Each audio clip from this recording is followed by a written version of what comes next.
সম্মানিত সাংবাদিকবৃন্দ, আপনারা নিশ্চয়ই অবগত রয়েছেন যে মালয়েশিয়ার মাননীয় মানব সম্পদ মন্ত্রী ACM সাবারান 25 সিন্ডিকেটের পক্ষে গত 14/1/2022 ইংরেজি তারিখে আমাদের বাংলাদেশের মাননীয় প্রবাসী কল্যাণ বৈদেশিক কর্মসংস্থান মন্ত্রণালয়ের মাননীয় মন্ত্রী জনাব ইমরান আহমেদ MP বরাবর একটি পত্র প্রেরণ করেন। আমরা মনে করি এটি খুবই লজ্জাজনক এবং দুঃখজনক, যেখানে মালয়েশিয়ার সকল রিক্রুটিং এজেন্সি সম্পৃক্ত থাকবে। অর্থাৎ আমাদের দেশে যেমন আমাদের এই মুহূর্তে প্রায় 1500-এর অধিক রিক্রুটিং লাইসেন্স ভ্যালিড রয়েছে, মালয়েশিয়ায় প্রায় 600-এর অধিক রিক্রুটিং লাইসেন্স রয়েছে। তো মালয়েশিয়ান মন্ত্রী কিন্তু তাদের দেশের সকল লাইসেন্সকে তারা সম্পৃক্ত করেছেন। প্রক্ষান্তরে আমাদের মন্ত্রীকে চিঠি দিয়েছেন যে মাত্র 25টা রিক্রুটিং এজেন্সি এবং 25টা রিক্রুটিং এজেন্সির দালাল সাব এজেন্ট হবে 250টি এজেন্সি। মালয়েশিয়ার মাননীয় মন্ত্রীর এহেন ন্যাক্কারজনক এই পত্র আমরা মনে করি চরম অনৈতিক, অভিপ্রেত, সমতার পরিপন্থী এবং স্বাধীন সার্বভৌম রাষ্ট্র হিসেবে বাংলাদেশের জন্য চরম অবমাননাকর। দেশের সকল বৈধ রিক্রুটিং এজেন্সি সমূহ, আপনারা জানেন যে দেশের সকল রিক্রুটিং এজেন্সি তারা কিন্তু একই জামানত দিয়ে লাইসেন্স প্রাপ্ত হয়েছে। আইনগতভাবে বাংলাদেশের সকল রিক্রুটিং এজেন্সি সমমানের, কিন্তু যে 25 এজেন্সির সিন্ডিকেট এবং তাদের সাব এজেন্ট দালাল হবে 250টি রিক্রুটিং এজেন্সি, এইটা আমরা মনে করি যে আমাদের সকল রিক্রুটিং এজেন্সির জন্য একটা চরম অবমাননাকর। একটি রিক্রুটিং এজেন্সি, একটা সমমানের রিক্রুটিং এজেন্সি কখনোই আরেকটা এজেন্সির সাব এজেন্ট অথবা দালাল হতে পারে না। এরপরে আমরা মনে করি যে 25 এজেন্সি এবং 250 এজেন্সি যে নির্ধারণ করবে, এটার ক্রাইটেরিয়াটা কি? কারণ হচ্ছে যে আমাদের সরকার কি নির্ধারণ করেছে যে আমাদের বাংলাদেশে আমরা প্রায় 1500-এর অধিক ভ্যালিড লাইসেন্স রয়েছি? সরকার কি নাম্বারিং করেছে যে 1 থেকে 25 লাইসেন্স হচ্ছে এই, 26 লাইসেন্স এই, অথবা 250 লাইসেন্স এই? সুতরাং আমরা মনে করি যে সরকার যেহেতু আমাদের এই ধরনের বাইন্ডিংস দেয়নি, কোটা দেয়নি, এই ধরনের অসম নীতি গ্রহণ করেনি, তো মালয়েশিয়ার পক্ষ থেকে যেই প্রস্তাব দিয়েছে এটা কোনো মতেই গ্রহণযোগ্য নয়। এবং আমরা মনে করি মালয়েশিয়াতে সিন্ডিকেট মুক্তভাবে সকল রিক্রুটিং এজেন্সি কর্মী প্রেরণ করতে পারবে। আমরা মনে করি যে আমাদের বাংলাদেশটি কিন্তু অনেক ত্যাগের বিনিময়ে, আমাদের এক সাগর রক্তের বিনিময়ে অর্জিত স্বাধীন সার্বভৌম বাংলাদেশ হিসেবে বাংলাদেশের সকল বৈধ রিক্রুটিং এজেন্সি মালয়েশিয়াতে কেন কর্মী প্রেরণ করতে পারবে না? আমাদের ক্লিয়ার কথা হচ্ছে যে মালয়েশিয়ার সকল রিক্রুটিং এজেন্সি যেহেতু বাংলাদেশে কর্মী নিয়োগের কাজে তারা সম্পৃক্ত থাকবে, আর আমাদের কেন সম্পৃক্ত থাকবে না? যেহেতু আমাদের সুস্পষ্ট উদাহরণ হচ্ছে যে নেপাল 1684টা রিক্রুটিং এজেন্সি মালয়েশিয়াতে কর্মী পাঠায়। ভারত, পাকিস্তান, ইন্দোনেশিয়া সহ আরও যেই 14টা সোর্স কান্ট্রি রয়েছে মালয়েশিয়ার, সেখানে কিন্তু কোনো সিন্ডিকেশনের বিষয় নেই, সেখানে কিন্তু কোনো 10 সিন্ডিকেটের বিষয় নেই, সেখানে কিন্তু কোনো 25 সিন্ডিকেটের বিষয় নেই, সেখানে কিন্তু 250 সাব এজেন্ট দালালের কোনো বিষয় নেই। সুতরাং এই বিষয়টা আমরা দৃঢ়ভাবে প্রত্যাখ্যান করছি এবং আমরা দৃঢ়ভাবে বিশ্বাস করি বাংলাদেশ সরকার তথা মাননীয় প্রবাসী কল্যাণ মন্ত্রী মহোদয় 25 সিন্ডিকেটের প্রস্তাব গ্রহণ না করে সকল বৈধ রিক্রুটিং এজেন্সি সমূহকে মালয়েশিয়া শ্রমবাজারে কর্মী প্রেরণের অধিকারের কথা উল্লেখ করে গত 18/1/2022 ইংরেজি তারিখে মালয়েশিয়ার মানব সম্পদ মন্ত্রী মহোদয় বরাবর একটি পত্র দিয়েছেন। সেখানে উনি বলেছেন ILO কনভেনশনের কথা বলেছেন এবং আমাদের কম্পিটিশন অ্যাক্টের কথা বলেছেন, বলে উনি বলেছেন যে ওপেন ফর অল সকল বৈধ রিক্রুটিং এজেন্সি সমূহের মালয়েশিয়াতে কর্মী প্রেরণের অধিকারের কথা উনি বলেছেন। আমরা মাননীয় মন্ত্রী যেই পত্র দিয়েছেন 18 তারিখে, এই পত্রকে আমরা স্বাগত জানাই। মাননীয় মন্ত্রীকে আমরা আজকের এই সংবাদ সম্মেলন থেকে আন্তরিকভাবে ধন্যবাদ জানাই এবং সরকার যেটা চায় আমরাও সাধারণ রিক্রুটিং এজেন্সির মালিকবৃন্দ সেটাই চাচ্ছি। সরকার চাচ্ছে সিন্ডিকেট মুক্তভাবে মালয়েশিয়াতে কর্মী প্রেরণ হোক। আমাদের সাধারণ রিক্রুটিং এজেন্সির অবস্থান ভেরি ক্লিয়ার।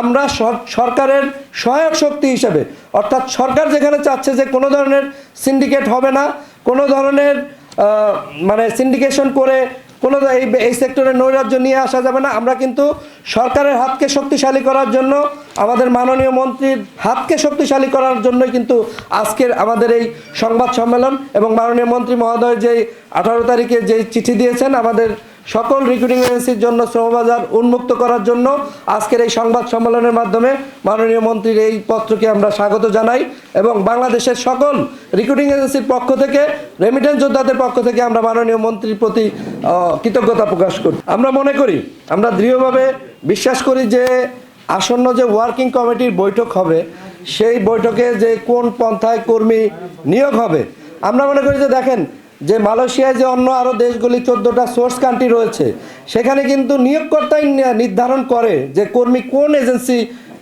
নেপালের 1684টার কোন এজেন্সি থেকে লোক নিবে সেটা কিন্তু নিয়োগকর্তাই নির্ধারণ করে।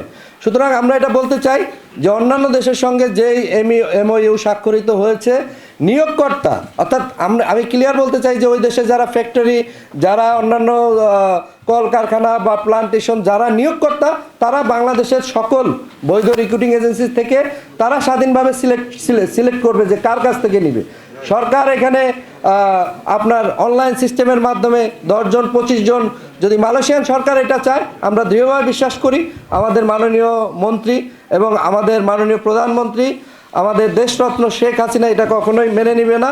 এবং অতীতে কিন্তু তারা 10 সিন্ডিকেট সঙ্গে তারা 200 বলেছিল যে 210 এজেন্সি মালয়েশিয়াতে কর্মী প্রেরণ করবে, এই কথা বলেই কিন্তু তারা মাননীয় প্রধানমন্ত্রীর স্বাক্ষর তারা নিয়েছিল।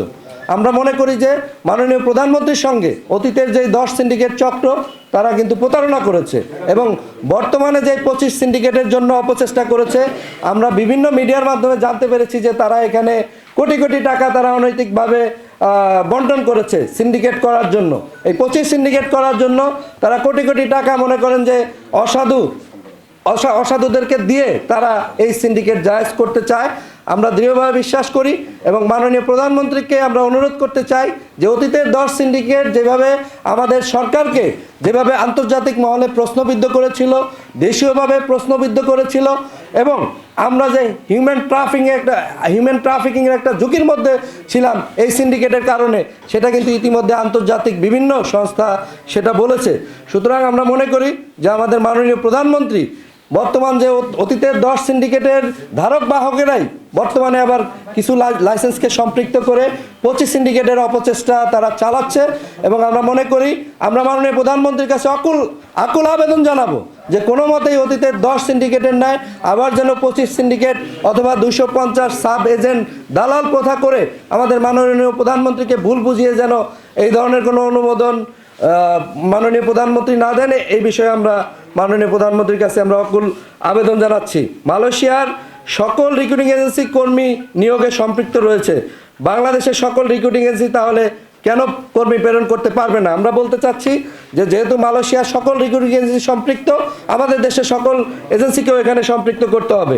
দেশের সকল রিক্রুটিং এজেন্সি সমূহ একই জামানত প্রদান করে লাইসেন্স প্রাপ্ত হয়েছে। আইনগতভাবে বাংলাদেশের সকল রিক্রুটিং এজেন্সি সমমানের হওয়া সত্ত্বেও 25 এজেন্সির মূল সিন্ডিকেট আর তাদের সাব এজেন্ট দালাল 250 এজেন্সি, এটি রিক্রুটিং এজেন্সি সমূহের জন্য অত্যন্ত অবমাননাকর। একটি রিক্রুটিং এজেন্সি, একটি সমমানের রিক্রুটিং এজেন্সি কোনো অবস্থায় আরেকটা এজেন্সির দালাল হতে পারে না। দেখেন আপনারা আজকে অসংখ্য মিডিয়া আজকে এখানে এসেছেন, আজকে যদি আপনাদেরকে বলে যে এখানে একটা টেলিভিশন এইটা সম্প্রচার করবে, বাকিটা তাদের কাছ থেকে নিয়ে সম্প্রচার করতে হবে, তাহলে এটা আপনাদের কাছে কেমন লাগবে? নিশ্চয়ই আপনাদের কাছে এটা অবমাননাকর লাগবে। এবং আমরাও মনে করি যে 25টা এজেন্সি তারা কাজ নিয়ে আসবে আর আমাদের দেশের যে 1500-2000 রিক্রুটিং এজেন্সি আছে তারা তাদের কাছ থেকে কাজ নিবে, এটা হতে পারে না।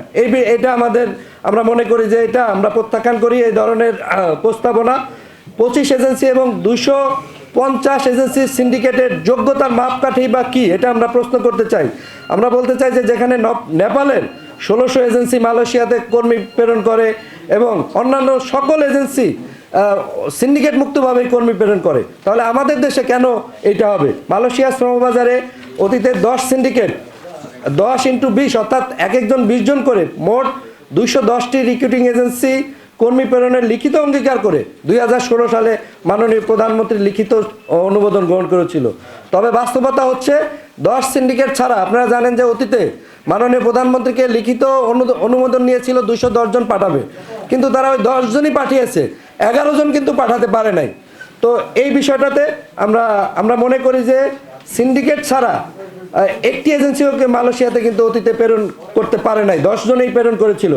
আমরা আশঙ্কা করছি, আমরা আজকে এই সংবাদ সম্মেলনের মাধ্যমে আমরা আশঙ্কা প্রকাশ করছি যে অতীতের যে 10 সিন্ডিকেট চক্র, তারা যে বর্তমান 25 সিন্ডিকেটের মিশনে নেমেছে, এই সিন্ডিকেট চক্র কিন্তু পুনরায়ও তারা মাননীয় প্রধানমন্ত্রীকে ভুল বোঝাতে পারে যে আমরা 25 জন করছি, 25 জনের সঙ্গে আবার 10 জন করে নিব 350।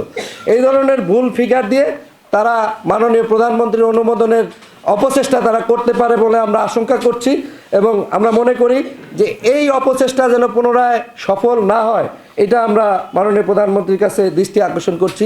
এবং আপনারা জানেন যে অতীতের যে 10 সিন্ডিকেটের বিরুদ্ধে কিন্তু মহামান্য হাইকোর্টে অসংখ্য মামলা হয়েছিল।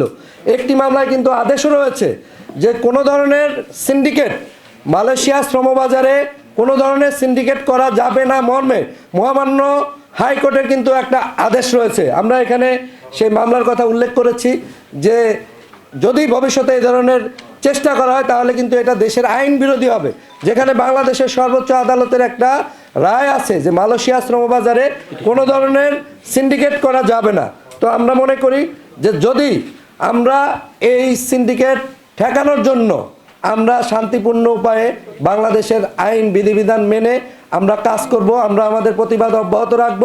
প্রয়োজনে আমরা অতীতের 10 সিন্ডিকেটের বিরুদ্ধে যেভাবে আইন মান্যকারী নাগরিক হিসেবে আমরা আমাদের সুপ্রিম কোর্টের শরণাপন্ন হয়েছিলাম, প্রয়োজনে আমরা পুনরায়ও এই 25 সিন্ডিকেটের অপচেষ্টার রুখার জন্য আমরা প্রয়োজনে আমাদের সুপ্রিম কোর্টে আমরা যেতে বাধ্য থাকবো আর কি। মহান জাতীয় সংসদে আপনারা জানেন যে মহান জাতীয় সংসদে অতীতের 10 সিন্ডিকেট নিয়ে অনেক আলোচনা হয়েছিল। আমাদের বর্তমান মাননীয় প্রবাসী কল্যাণ মন্ত্রী মহোদয় জাতির সামনে মাননীয় প্রধানমন্ত্রীর সামনে ওয়াদা করেছেন যে না, আমরা কখনোই সিন্ডিকেটকে অ্যালাউ করব না। শত এবং আপনাদের মিডিয়ার মাধ্যমেও কিন্তু শতবার আমাদের মাননীয় প্রবাসী কল্যাণ মন্ত্রী মহোদয় বলেছেন যে উনি সিন্ডিকেটকে কখনো অ্যালাউ করবেন না। বর্তমান সরকার এবং দেশরত্ন মাননীয় প্রধানমন্ত্রীর আমরা মনে করি যে এই যে যারা 25 সিন্ডিকেটের অপচেষ্টা করছে, তারা আমাদের বর্তমান সরকার বিশেষ করে মাননীয় প্রধানমন্ত্রী শেখ হাসিনাকে তারা অবমাননা করছেন। যেহেতু সরকারের লক্ষ্য হচ্ছে একেবারে জিরো মাইগ্রেশন কস্ট এবং একেবারে সর্বনিম্ন খরচে কর্মী পাঠানো। এই অতীতে 10 সিন্ডিকেট করে তারা 3 লাখ 4 লাখ টাকা করে তারা আমাদের শ্রমিকদের কাছ থেকে শোষণ করেছে। আবারও যদি তারা 25 সিন্ডিকেট করতে পারে তাহলে কিন্তু আমাদের হাজার কোটি টাকা অতীতের ন্যায় আবারও তারা এই শোষণের দ্বারা তারা অব্যাহত রাখবে। আমরা মনে করি যে অতীতে যে মিডিয়ার সামনে যে আমাদের মন্ত্রী মহোদয় বারংবার ওয়াদা করেছেন সেটা উনি রক্ষা করবেন, এবং বর্তমান সরকার এবং দেশরত্ন মাননীয় প্রধানমন্ত্রীর ভাবমূর্তি ক্ষতিগ্রস্ত করার হীন উদ্দেশ্যেই 10 সিন্ডিকেট আবার 25 সিন্ডিকেটের অপচেষ্টা করে তারা সরকারের ভাবমূর্ত ক্ষুণ্ণ করার তারা চেষ্টায় আছে। আমি ক্লিয়ার বলতে চাই যে অতীতের যে 10 সিন্ডিকেট এবং বর্তমান যারা 25 সিন্ডিকেটের অপচেষ্টায় জড়িত, তারা আমাদের সরকারের ভাবমূর্তি দেশ জাতি এবং আন্তর্জাতিকভাবে হেয় করার জন্যই তারা এই অপচেষ্টা অব্যাহত রেখেছে। আমরা মনে করি যে তাদেরকে আইনের আওতায় নিয়ে আসা উচিত। কোনো ধরনের অপচেষ্টা করা যদি তারা করছে, এটা তো দৃশ্যমান, যেহেতু মালয়েশিয়ান সাইডে তারা ব্যাপক প্রভাব বিস্তার করছে অনৈতিক অর্থ দিয়ে। তো সেই জায়গাতেই আমরা মনে করি যে যারা এই ধরনের সরকারের বিরুদ্ধে যারা অবস্থান নেবে, যারা মাননীয় প্রধানমন্ত্রীর ভীষণ বাস্তবায়নের বিরুদ্ধে, যারা দেশের উন্নয়নের বিরুদ্ধে এই সিন্ডিকেশন বাস্তবায়ন করতে চায়, আমরা মনে করি যে তাদেরকে আইনের আওতায় নিয়ে আসতে হবে। বিগত 10 সিন্ডিকেটের অনেকের যোগ্যতা অভিজ্ঞতা না থাকা সত্ত্বেও আপনারা জানেন যে বিগত সময়ে যে 10 সিন্ডিকেট হয়েছিল সেখানে অনেকের কিন্তু কোনো দেশে কর্মী পাঠানোর কোনো এক্সপিরিয়েন্স ছিল না। আমরা তো অনেকে হাজার কর্মী প্রেরণ করেছি, এই 10 সিন্ডিকেটের অনেকে কিন্তু একটা কর্মীও কোনো দেশে প্রেরণ করে নাই। তাহলে অতীতের 10 সিন্ডিকেট যে হলো তাদের সেই যোগ্যতার মাপকাঠি কী ছিল?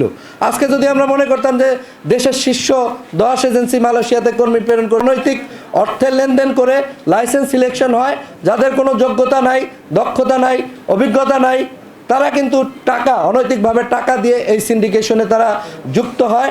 এবং বর্তমানে যেই অতীতের 10 সিন্ডিকেট করে যারা হাজার কোটি টাকা আমাদের রেমিটেন্স যোদ্ধাদের কাছ থেকে হরণ করেছে, লোপাট করেছে, শোষণ করেছে, ডাকাতি করেছে, তারাই কিন্তু আজকে সেই অপচেষ্টা তারা পুনরায় করে যাচ্ছে। অতি সম্প্রতি স্বাক্ষরিত আপনারা জানেন যে বাংলাদেশ এবং মালয়েশিয়ার মধ্যে যে MOU স্বাক্ষরিত হয়েছে, সেখানে একটি ধারার বিষয়ে আমাদের আপত্তি রয়েছে। আমরা আজকের এই সংবাদ সম্মেলনের মাধ্যমে পরবর্তী যেই জয়েন্ট ওয়ার্কিং বৈঠক হবে এটাতে আমরা সংশোধন আনার জন্য জোর দাবি জানাচ্ছি। কারণটা হচ্ছে যে আমার দেশের রিক্রুটিং এজেন্সি কেন আরেকটা দেশ সিলেক্ট করবে? আজকে মালয়েশিয়ায় যে 650টি রিক্রুটিং লাইসেন্স আছে, আমার দেশের সরকার কি তাদেরকে সিলেক্ট করতে পারে বা করা সম্ভব? কিংবা আমাদের দেশের দেশ বা সরকার কি আমার কর্মী কোন কোম্পানিতে যাবে আমাদের সরকার কি সাজেস্ট করতে পারে? আমরা মনে করি যে এটা একেবারেই অগ্রহণযোগ্য প্রস্তাব।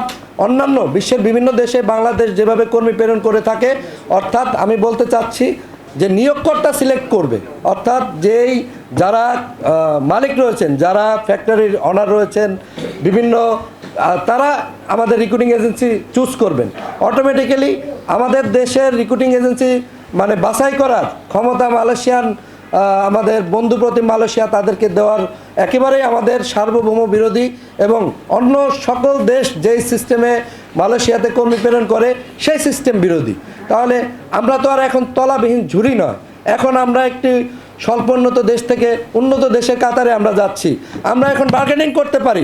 আমরা যখন বিশ্বব্যাংকের সঙ্গে চ্যালেঞ্জ করে যখন আমাদের মাননীয় প্রধানমন্ত্রী, আমাদের সরকার যখন পদ্মা সেতু বাস্তবায়ন করতে পারেন, সুতরাং আমরা মনে করি যে বাংলাদেশ এখন এমন অবস্থায় নেই যে অন্য কোনো দেশের অনৈতিক কোনো প্রস্তাবে, অনৈতিক কোনো কথায় আমাদের দেশের সরকার মানে সায় দিবে। আমরা দৃঢ়ভাবে বিশ্বাস করি আমাদের সরকার এবং আমাদের যা মাননীয় প্রধানমন্ত্রী এই বিষয়টি হস্তক্ষেপ করে যেন বাংলাদেশের সকল রিক্রুটিং এজেন্সি কর্মী প্রেরণ করতে পারে সেই ব্যবস্থা করবেন। সিন্ডিকেট, আমরা মনে করি সিন্ডিকেট করে কর্মী প্রেরণ করলে মন্ত্রণালয়ের ইমেজ, বাইরের ইমেজ, সেক্টরের ইমেজ, এমনকি সরকারের ইমেজ দেশীয় আন্তর্জাতিকভাবে মারাত্মকভাবে ক্ষুণ্ণ হবে, এটা আমরা মনে করছি। এবং আমরা মনে করি যে এই সেক্টরের শৃঙ্খলা ফিরিয়ে আনার জন্য একটা সরকারের এখানে কঠোর নজরদারি করতে হবে। আজকে আমি জাতির সামনে প্রশ্ন করতে চাই যে অতীতের যে 10 সিন্ডিকেট তারা যে আমাদের কর্মী ভাইদের কাছ থেকে 3 লাখ 4 লাখ টাকা শোষণ করলো, অথচ তারা তো সরকারিভাবে বলেছিল 37,500 টাকায় কর্মী প্রেরণ করবে, তারা তো বলেছিল 44,000 টাকায় কর্মী প্রেরণ করবে, তারা তো বলেছিল 1,60,000 টাকায় কর্মী প্রেরণ করবে। তাহলে আমরা মনে করি যে আমাদের মন্ত্রণালয়ের এখানে মনিটরের ব্যবস্থা অত্যন্ত জোরালো করতে হবে। অর্থাৎ যে আসন্ন, আমরা দৃঢ়ভাবে বিশ্বাস করি যে আমাদের মাননীয় প্রবাসী কল্যাণ মন্ত্রীর হস্তক্ষেপে এবং আমাদের মাননীয় প্রধানমন্ত্রীর হস্তক্ষেপে অতি দ্রুতই সকলের জন্য মালয়েশিয়া শ্রমবাজার উন্মুক্ত হবে। তবে আমরা মনে করি যে উন্মুক্ত হলেও এটা কঠোরভাবে মনিটর করা দরকার, যেন ভিসা ট্রেডিং না হয়। আজকে সারা বিশ্বের মধ্যে বাংলাদেশ থেকে কর্মী প্রেরণ করতে সবচেয়ে বেশি টাকা খরচ হয়। আমরা মনে করি যে এখানে আমাদের রিক্রুটিং এজেন্সিগুলোর দায়িত্বশীল অবস্থানে আসতে হবে, আমাদের সরকারের মনিটর ব্যবস্থাও এখানে জোরদার করতে হবে। যারা এই সরকারের বিধিবিধান, সরকারের নির্দেশ উপেক্ষা করে 4 গুণ 5 গুণ অর্থ আমাদের রেমিটেন্স যোদ্ধাদের কাছ থেকে হাতিয়ে নিবে, আমাদের মন্ত্রণালয়ের কিন্তু উচিত তাদের বিরুদ্ধে যথাযথ ব্যবস্থা গ্রহণ করা। এবং অতীতের 10 সিন্ডিকেট যেইভাবে তারা শোষণ করেছে, এই শোষণের বিরুদ্ধে সরকারের ব্যবস্থা না নেওয়ার কারণেই কিন্তু পুনরায় এই সিন্ডিকেশন প্রথা, ভিসা ট্রেডিং প্রথা এগুলো কিন্তু হচ্ছে। আমরা মনে করি যে ডাটা ব্যাংক একটা, অর্থাৎ বর্তমান যে তথ্য প্রযুক্তির যুগ, আমরা এখন ডিজিটাল বাংলাদেশে অবস্থান করছি। আমরা মনে করি এই সংবাদ সম্মেলন থেকে আমাদের প্রস্তাবনা হচ্ছে যে ডাটা ব্যাংকের মাধ্যমে কর্মী প্রেরণে মন্ত্রণালয়ের সিদ্ধান্ত অনুযায়ী ডাটা ব্যাংকে যুগোপযোগী করতে হবে। দেশের সকল রিক্রুটিং এজেন্সি, আপনারা জানেন যে মধ্যস্বত্বভোগী এখানে একটা বড় সমস্যা। যখন একটা রিক্রুটিং এজেন্সি 1,60,000 টাকায় কর্মী প্রেরণ করে, কিন্তু মধ্যস্বত্বভোগীদের কারণে এই খরচটা 3 লাখ 4 লাখ টাকায় চলে যায়।